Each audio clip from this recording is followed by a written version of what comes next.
I first stumbled upon the podcast during one of those late-night browsing sessions when sleep was elusive and the world seemed wrapped in shadows.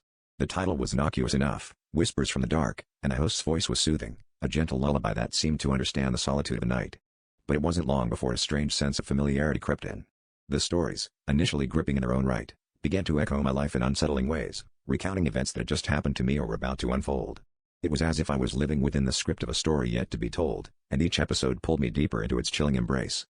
At first, I brushed it off as mere coincidence. The protagonist's awkward encounter with an old friend mirrored my own. A mysterious letter found stuck in a doorframe arrived in my mailbox the very next day. I laughed at the absurdity of it all, even shared it with friends who chalked it up to my overactive imagination.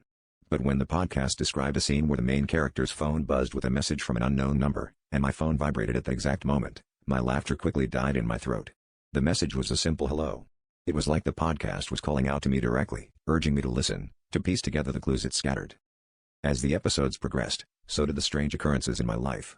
The stories began to unravel darker secrets, hinting at a shadowy presence that stalked the protagonist, a presence that seemed all too familiar.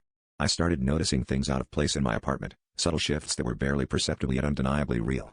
Doors left ajar, windows slightly open, the feeling of being watched when no one else was there.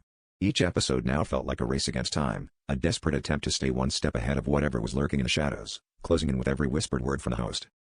The final episode, which I hesitated to listen to, promised a revelation.